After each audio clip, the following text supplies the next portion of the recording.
서울의 초겨울 바람은 매섭게 불어왔다. 결혼식장을 잡고 드레스 투어까지 마친 지연은 한결 마음이 놓였다. 그러나 진짜 문제는 이제 시작이었다. 상견례 장소를 정해야 하는 순간이 다가온 것이다. 그날 저녁 서울의 아파트 거실 따뜻한 조명 아래에서 지연은 어머니 순자와 차를 마시며 조심스럽게 말을 꺼냈다. 엄마, 상견례는 어디서 하는 게 좋을까? 순자는 단 한치의 망설임도 없었다. 서울이지 뭘 그런 걸 물어. 결혼식도 서울에서 하는데 상견례도 당연히 서울이야. 지연은 조심스럽게 입을 열었다. 근데 민수본가는 예산이잖아. 시댁분들 생각하면 중간에서 하거나 예산에서 하는 것이 예의 같아. 순자의 얼굴은 단숨에 굳어졌다. 뭐라고? 원래 상견례는 여자 쪽 집에서 하는 거야. 내가 왜 예산까지 내려가야 하니? 지연은 한숨을 내쉬며 말했다. 결혼식도 서울에서 하는데 상견례 하나쯤은 시댁 배려하는 게 맞는 것 같아. 순자의 목소리가 날카롭게 올라갔다. 내가 아직 철이 없어서 그래. 상견례를 남자 쪽 지역에서 하면 앞으로 결혼 내내 끌려다니게 돼. 내가 그걸 원하니? 지연은 대꾸하지 못하고 입술을 깨물었다. 차갑게 흐르는 긴장 속에서 그녀는 방으로 들어가 버렸다. 며칠 뒤 지연은 민수와 카페에서 마주 앉았다. 그녀의 얼굴에는 지친 기색이 역력했다. 엄마가 서울에서만 하겠다고 해. 예산은 절대 안 된대. 심지어 그럼 상견례 안 간다고까지 하셨어. 민수는 놀란 표정을 지었다. 정말 그렇게 말씀하셨어? 우리 부모님은 오히려 예산에서 하면 고마워하실 거야. 근데 내 엄마가 그렇게까지 강경하시다면. 그 순간 지연의 눈에 눈물이 고였다. 나도 너무 혼란스러워. 엄마 말도 틀린 건 아니지만 시댁 입장도 생각해야 하고. 민수는 잠시 침묵하다가 조심스럽게 말했다. 지연아, 혹시 내가 중간에 끼어서 너무 힘든 건 아닐까? 우리 둘이 먼저 확실히 입장을 정리해야 할 것 같아. 그렇지 않으면 두 집안에 끌려다니기만 할 거야. 지연은 고개를 끄덕였지만 눈빛은 여전히 불안했다. 며칠 후 민수의 부모님에게도 이야기가 전해졌다. 예비 시어머니는 불편한 기색을 감추지 않았다. 결혼식도 서울에서 하는데 상견례마저 서울에서. 우리가 뭐 조종이니? 다 서울로 오라니 너무하지 않니? 그 말은 곧장 순자에게 전해졌고 두 어머니 사이의 긴장은 폭발 직전까지 치달았다. 전화기 너머로 들려오는 순자의 목소리는 단호했다. 그쪽에서 예산을 주장하는 건 우리를 무시하는 거예요. 상견례는 원래 여자의 집안에서 하는 겁니다. 이에 맞선 시어머니의 목소리도 차갑게 응수했다. 무시라니요?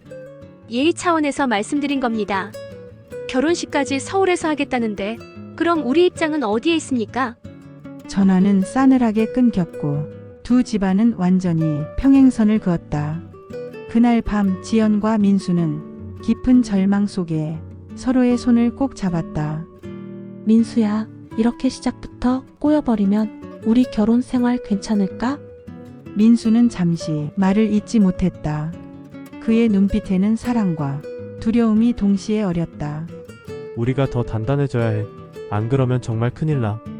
그러나 갈등은 여기서 끝이 아니었다. 친척들의 귀에도 이 소문이 퍼져나가기 시작했다. 순자의 언니는 전화를 걸어 내가 왜 시댁 눈치를 보니? 그렇게 살면 평생 시댁 발밑에서 사는 거야 라며 지연을 질책했다. 반대로 민수의 삼촌은 너희 장모가 너무 강하다. 그 집안이랑 잘 살 수 있겠니? 라며 노골적으로 불만을 표출했다. 이 말들은 불씨가 되어 두 집안 전체에 번졌다. 작은 상견례 문제가 어느새 자존심 대결로 확대되었다. 설상가상으로 민수의 아버지는 술자리에서 지인들에게 푸념을 털어놓았다. 우리 집안은 벌써부터 홀대받는 기분이야. 결혼 시작도 안 했는데 이게 뭡니까? 이 소문이 순자의 귀에 들어갔을 때 그녀는 모욕감에 치를 떨었다. 아니, 우리가 뭘 그렇게 잘못했어? 내가 예산까지 끌려 내려가는 게 당연하단 말이야. 순자는 친척들 앞에서 울분을 토해냈다. 이 장면은 지연에게 깊은 상처로 남았다. 그녀는 차라리 결혼을 미루고 싶다는 충동까지 느꼈다. 하지만 민수와의 사랑이 그녀를 붙잡았다. 결국 두 집안은 중재를 위해 마지못해 모이게 되었다. 서울의 한 호텔 라운지에서 양가 부모와 당사자가 모여 앉았다. 그러나 화해의 자리는 곧 전쟁터로 변했다. 순자가 먼저 포문을 열었다. 상견례는 여자의 집안에서 하는 게 원칙입니다. 전통이란 게 있는데 왜 그걸 무시하죠? 민수의 어머니가 즉각 반박했다. 원칙, 전통 다 좋습니다. 하지만 지금은 시대가 달라요. 서로 배려해야 하는 거 아닙니까? 분위기는 금세 험악해졌다. 아버지들까지 나섰다.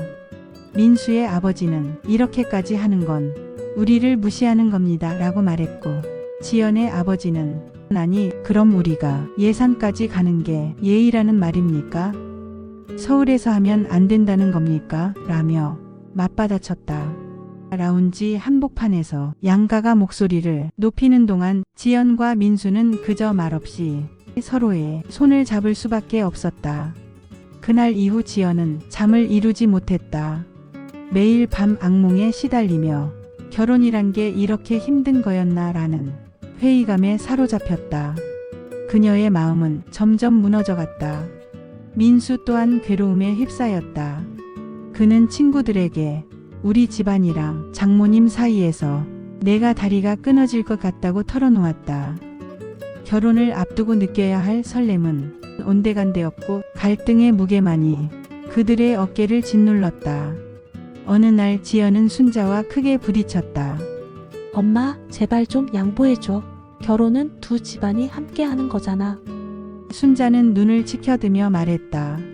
내가 뭘 알아?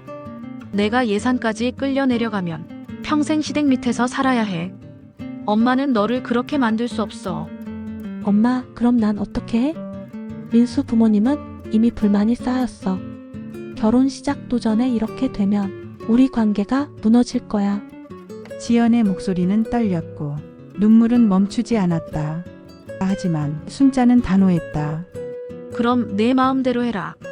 하지만 나는 가지 않을 거다. 그날 밤 지연은 결심했다. 두 집안의 감정을 떠안고 무너지기보다 직접 문제를 풀어야 한다는 것을.